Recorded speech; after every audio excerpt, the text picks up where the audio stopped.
திமுக அரசு மூடிய 2000 அம்மா மினி கிளினிக்குகள் அதிமுக ஆட்சிக்கு வந்த பிறகு 4000ஆக அதிகரிக்கப்படும் என எடப்பாடி பழனிசாமி உறுதியளித்துள்ளார்.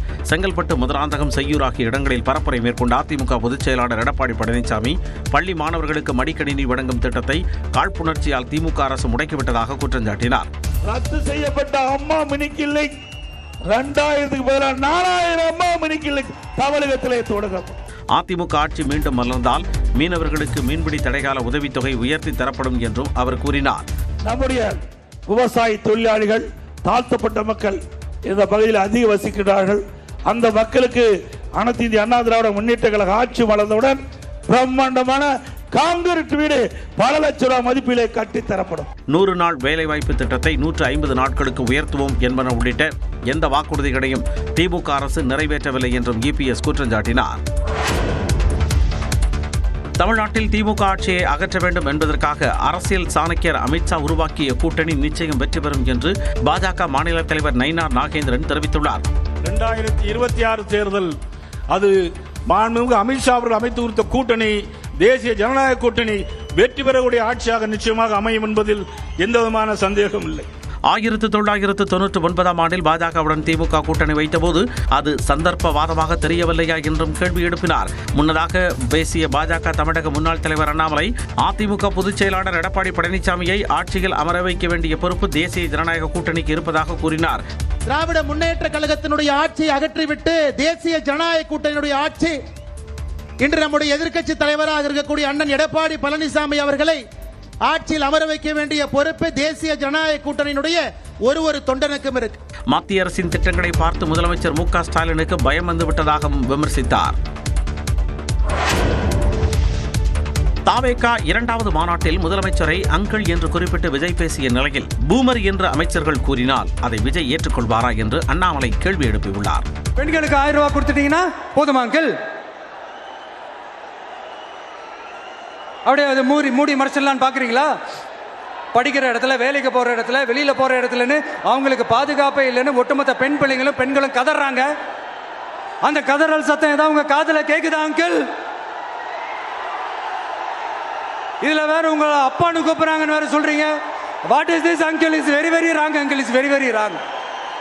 அது ஒரு முதலமைச்சர் இருக்கிறாங்க. எனக்கு முதலமைச்சர் மேலே 1008 கருத்து வேறுபாடுகள் இருக்கு. இது சினிமாவில் கேட்கறதுக்கு நல்லா இருக்குங்கன்னே 2 பேர் விசில் அடிப்பாங்க, 2 பேர் கை தட்டுவாங்க.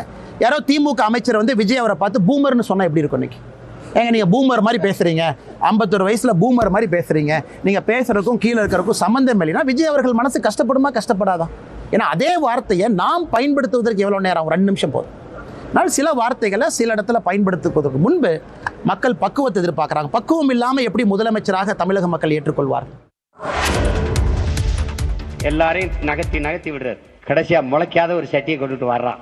நானும் தண்ணி ஊத்தி பார்க்குறேன், உரம் வச்சு பார்க்குறேன், வளரவே மாட்டேங்குது ராஜா, என்ன பண்றதுன்னு தெரியலன்னு சொன்னதுக்கு இந்த நாட்டிற்கு இளவரசன் கிடைத்து விட்டான்னு அவனை தூக்குறாரு. ஏன்னா அந்த 10 பேர் கையிலையும் ராஜா கொடுத்தது அவித்த விதை நெல், அது முளைக்கவே முளைக்காது.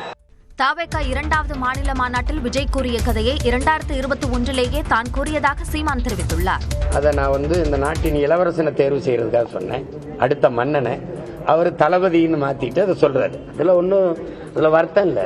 அது இப்போ ஒன்றிலிருந்து ஒன்று கட்டுறதை நான் எங்கேயோ கட்டுறதை நான் சொல்றேன். அவர் இதை கட்டுறது, அண்ணன்ட்ட கட்டுறதை தம்பி இன்னொரு இடத்துல சொல்றாரு. அது தவறு ஒண்ணு. சென்னையில் செய்தியாளர்களை சந்தித்த அவர் 234 தொகுதிகளிலும் தான் வேட்பாளர் என்று விஜய் கூறியதற்கும் பதிலளித்தார். என் தம்பியே பேசும்போது நான் முன்வைக்கிற கருத்துக்கு நீங்க வாக்கு செலுத்துங்கன்னு சொல்லல, என் முகத்துக்கு வாக்கு செலுத்துங்கிறப்ப இந்த முகம் இன்னைக்கு இருக்கிற மாதிரி 5 வருஷம் கழிச்சு இருக்காரு. விஜயின் முகத்திற்காக மக்கள் வாக்குகளை செலுத்துகிறார்களா என்பதை பொறுத்திருந்துதான் பார்க்க வேண்டும் என்றும் சீமான் கூறினார். தமிழ்நாட்டில் கிராமங்களில் பணியாற்றும் தூய்மை பணியாளர்களுக்கு சுழற்சி முறையில் வாரம் 1 நாள் விடுப்பு வழங்க ஊரக வளர்ச்சித்துறை உத்தரவிட்டுள்ளது. இது தொடர்பாக அனைத்து மாவட்ட ஆட்சியர்களுக்கும் ஊரக வளர்ச்சித்துறை இயக்குநர் பொன்னையா சுற்றறிக்கை அனுப்பியுள்ளார். அதில் ஊராட்சிகளில் வீடுதோறும் குப்பைகளை சேகரிக்க ஒப்பந்த அடிப்படையில் கிராம வறுமை ஒழிப்பு சங்கம், ஊராட்சி அளவிலான கூட்டமைப்புகள் மூலமாக தூய்மை பணியாளர்கள் பணியாற்றி வருவதாக குறிப்பிடப்பட்டுள்ளது. அவர்களின் நீண்ட கோரிக்கையின் அடிப்படையில் தூய்மை பணியாளர்களுக்கு விடுமுறை குறித்த உத்தரவு பிறப்பிக்கப்படுவதாக ஊரக வளர்ச்சித்துறை இயக்குநர் தெரிவித்துள்ளார். அதன்படி தூய்மை பணியாளர்கள் சுழற்சி முறையில் வாரத்திற்கு ஒரு நாள் விடுப்பு எடுத்துக் கொள்ளலாம் என்று தெரிவிக்கப்பட்டுள்ளது.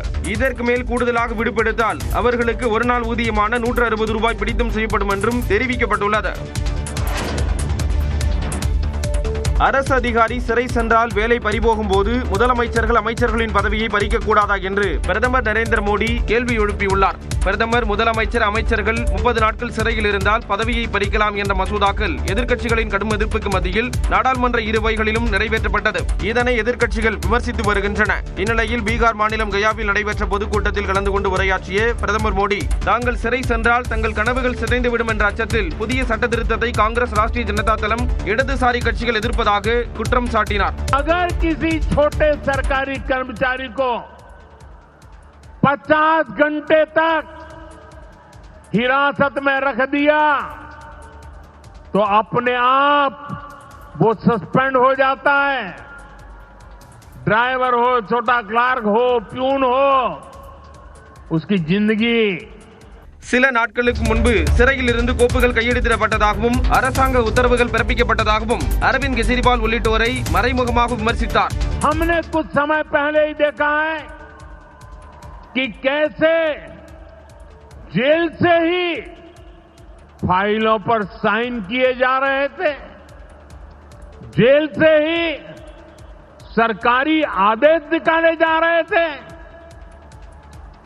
नेताओं का अगर यही रवैया रहेगा, இந்த சட்ட திருத்தம் ஊழலுக்கு எதிரானது என்றும் இந்த வரம்புக்குள் பிரதமரும் வருவதாக மோடி குறிப்பிட்டார். பீகாரில் வாக்காளர் பட்டியலில் இருந்து நீக்கப்பட்டவர்களை மீண்டும் சேர்க்க தேர்தல் ஆணையத்திற்கு ஆணையிட்ட உச்சநீதிமன்றம் ஆதாரை ஒரு ஆவணமாக ஏற்றுக்கொள்ள வேண்டும் என்றும் உத்தரவிட்டுள்ளது. பீகாரில் மேற்கொள்ளப்பட்ட வாக்காளர் பட்டியல் தீவிர திருத்த நடவடிக்கைக்கு எதிராக உச்சநீதிமன்றத்தில் மனுக்கள் தாக்கல் செய்யப்பட்டன. இந்த மனுக்கள் நீதிபதிகள் சூரியகாந்த், ஜாய் மல்யா அமர்வில் விசாரணைக்கு வந்தது. அப்போது வாக்காளர் பட்டியலில் இருந்து நீக்கப்பட்டவர்கள் தங்கள் வசிப்பிடச் சான்றாக ஆதார் அட்டையை பயன்படுத்தலாம் என்று உச்சநீதிமன்றம் தெரிவித்தது. அதாவது தேர்தல் ஆணையம் ஏற்கனவே உள்ள 11 ஆவணங்களுடன் ஆதார் அட்டையையும் சேர்த்துக் கொள்ள வேண்டும் என்று உத்தரவிட்டுள்ளது. வரைவு வாக்காளர் பட்டியலில் இருந்து தவறாக நீக்கப்பட்டோரையும் சேர்க்க தேர்தல் ஆணையத்திற்கு நீதிபதிகள் உத்தரவிட்டனர். மேலும் பீகாரில் 65 லட்சத்திற்கும் அதிகமான நீக்கப்பட்ட வாக்காளர்களுக்கு ஏன் எந்த ஒரு அரசியல் கட்சியும் உதவவில்லை என்று கேள்வி எழுப்பிய நீதிபதிகள் வரைவு வாக்காளர் பட்டியலில் தனிப்பட்ட முறையில் சில எம்பிக்கள் மற்றும் எம்எல்ஏக்கள் மட்டுமே ஆட்சேபனைகளை தெரிவித்துள்ளதாக அதிருப்தி தெரிவித்தனர். அதேநேரம் கட்சியாக எந்த ஒரு கட்சியும் ஆட்சேபனை தெரிவிக்கவில்லை என தேர்தல் ஆணையம் தெரிவித்துள்ளதையும் சுட்டிக்காட்டிய நீதிபதிகள் அரசியல் கட்சிகளின் வாக்குச்சாவடி முகவர்கள் என்ன செய்கிறார்கள் என்று கேள்வி எழுப்பினர். இதனால் வாக்காளர் பட்டியலில் இருந்து நீக்கம் செய்யப்பட்டுள்ள வாக்காளர்கள் தங்களை மீண்டும் அந்த பட்டியலில் இணைத்துக் கொள்வதற்கு அரசியல் கட்சிகள் உதவ வேண்டும் என்று நீதிபதிகள் அறிவுறுத்தினர். வரும் செப்டம்பர் 3 மற்றும் 4 தேதிகளில் நடைபெறவுள்ள ஜிஎஸ்டி கவுன்சில் கூட்டத்தில் வரி விதிப்பு சீர்திருத்தங்கள் பற்றிய முக்கிய முடிவு எடுக்கப்பட உள்ளது. அண்மையில் நடைபெற்ற சுதந்திர தின விழாவில் உரையாற்றிய பிரதமர் மோடி, மக்களுக்கு இந்த ஆண்டு தீபாவளி பண்டிகை இரட்டிப்பு மகிழ்ச்சியை தரும் என தெரிவித்தார். சாமானிய மக்களுக்கு பயன்படும் வகையில் அடுத்த தலைமுறை ஜிஎஸ்டி சீர்திருத்தங்கள் அமல்படுத்தப்பட உள்ளதாக அறிவித்தார். அதைத் தொடர்ந்து நடைபெற்ற ஜிஎஸ்டிக்கான வரி சீரமைப்புக்கான மாநில அமைச்சர்களின் குழு புதிய ஜிஎஸ்டி வரி சீர்திருத்தங்கள் தொடர்பான மத்திய அரசின் பரிந்துரைகளுக்கு ஒப்புதல் அளித்தது. அதன்படி 5, 12, 18 மற்றும் 28% என தற்போது உள்ள 4 அடுக்கு ஜிஎஸ்டி வரி விதிப்பு முறை எளிமையாக்கப்படுகிறது. அதன்படி 4 அடுக்கு வரி விதிப்பிலிருந்து 12 மற்றும் 28% ஆகிய 2 அடுக்குகள் நீக்கப்பட உள்ளன. இனிமேல் 5 மற்றும் 18 ஆகிய 2 அடுக்குகள் மட்டுமே ஜிஎஸ்டி வரி விதிப்பில் இருக்கும். இது வரும் 3, 4 தேதிகளில் நடைபெறும் ஜிஎஸ்டி கவுன்சில் கூட்டத்தில் இறுதி செய்யப்பட உள்ளது.